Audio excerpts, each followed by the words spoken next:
Hi guys, it's Mario Obo. Before I start my speech, I'd like to give a shout out to the people of Sierra Leone, to God's own people. I want to send a shout out to Sierra Leone. Has been through a lot, from the Ebola to the war, now to the mudslides. A lot of things have come against Sierra Leone, but by the grace of God, Sierra Leone will not fall. Sierra Leone will rise. Today I want to talk about the African communities in Western nations. I'm going to try my best to present this speech in a positive light, because I don't know how else to present it. You know what I mean? I'm going to try my best because I want to present my community as a good community, but I don't know if I can with this speech. Now, there's a story that happened. There's something that happened in Australia in 2015. A lot of African Australians may know it, may have heard about it. This guy, right, he's from Ghana, and he had 28 days to, the government gave him 28 days to leave the country because his visa had expired. But he had a girlfriend. He had a beautiful blonde girl, and she didn't want him to go. She loved him deeply, and she told him that she was going to sponsor him, you know what I mean? But they needed about $4,000 at that time to raise the sponsorship, to get the money for the sponsorship. But this guy had a friend who was a citizen who already had his game on, all right? And this guy went to work one day. His friend came in and said to the girl, I hope you know that this guy is only after you because of his papers. As soon as he gets his papers, he's going to leave you. He's going to walk away from you. The girl was like, no. He's like, no, he's my friend. He's married back in Africa. I just want to tell you, you're a beautiful girl. He's married back in Africa. Started showing him photos of his cousin and his cousin's kids. That those were his children, and that was his wife. And she was heartbroken. She started crying. And then when she was emotional, the guy then tried to sleep with her. Tried to touch her and tried to sleep with her, but she got herself together and she kicked him out of the house. She said, get out of my house, you know what I mean? So when the guy came back from work, he's like, I can't believe you lied to me. I can't believe you're a liar. You're a scumbag. You're this, you're that. You're married back in Africa. You just want to use me for my papers and say all sorts of things. And the guy was like, who told you all these things? He's like, your friend told me that you only after me because of my papers. But lucky enough for her was that she had a photo of the girl, and then she showed him the photo. He's like, that's my cousin. That's my cousin. That's not my wife. That's my cousin. And then she opened his cousin's Facebook profile, and then showed him his cousin, and then started those kids were another his kids. Just proved himself right. And she was crying, and she couldn't believe that his own friend could do such a thing to him. Now, this is just one story. This is just one thing that's happening in the African community. The African community is very, very bad. Now, if you are in Africa and you're thinking, oh, when I migrate, I'm going to look for another African, we're going to be friends, he's going to show me the ropes, I want you to have a rethink about it, because it's different when you migrate. The friends that you once knew back in Africa that now in that Western nation which you intend to migrate to have changed. A lot of things have changed with them. All right, they're not the same people you once knew. All right, the community is very bad. Now, I've traveled a fair bit in Australia. I've been to a few places, and I've seen Africans who are doing well. I've seen Africans with money, with success. I've seen Africans who are thriving in the careers and everything. And I ask these people, I've never seen you at this party. I've never seen you in this event. I've never seen you here. They laugh, and then they start to tell me of their experience that they had, with African people, and why they don't mix with the community anymore. African people have made other Africans to leave the city to the regional areas. We have left, a lot of people have left the community because of one thing or the other. All right. Now, when I talk about migration, people tell me, why don't you encourage your people to build Africa? Why do you always talk about migration?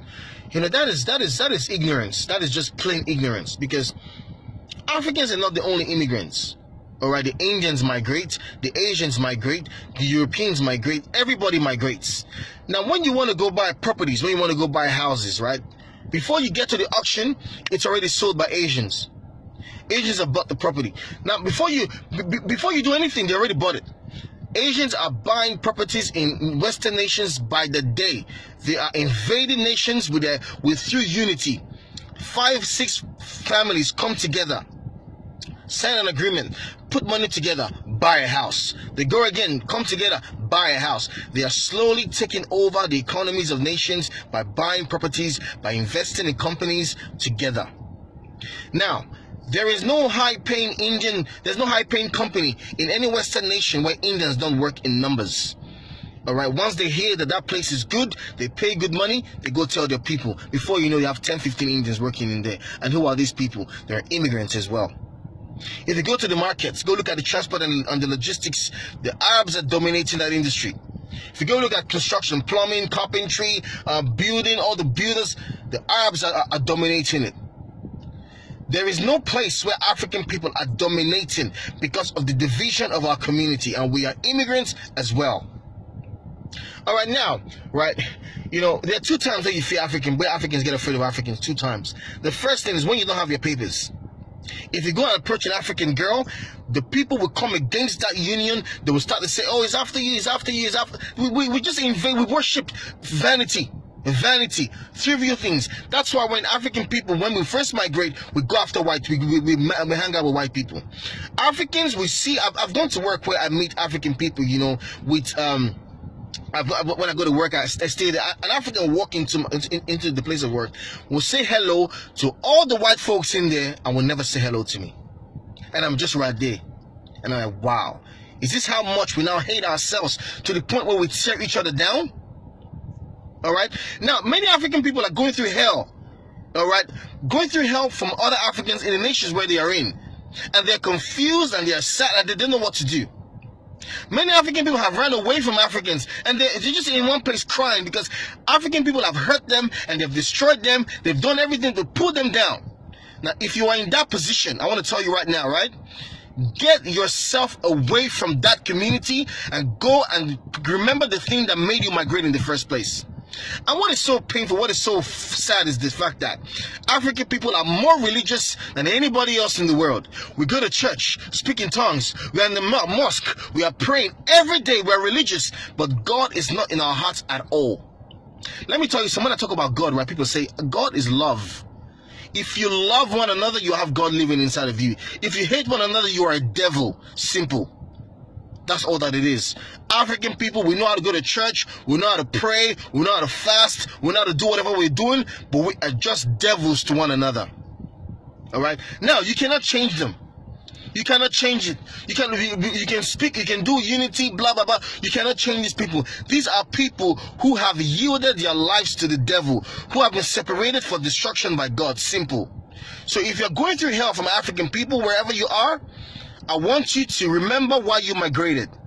You are in that nation not for making friends. You are in that nation to better your life, to improve your life. So go and get the dollars. In the morning, go to work. At night, go to work. You see me? I'm very selective where I go right now. I used to be very, very open, laughing, chatting with different people, but I'm not that anymore. I'm very, very selective where I go. Right now, you would never see me in a random club. You will never see me going to people's houses. You will never see me at dinner with anybody. I don't care who you are, whatever money you have in your bank account, whatever I don't care. I have a vision for my life. I have ideas and I have goals, and I'm going for my goal. All right? So if you are going through hell from other African people, I want you to be strong. I want you to be prayerful, and I want you to have your goal in front of you. All right? Don't let the distractions distract you. Okay? God bless Africa. One love.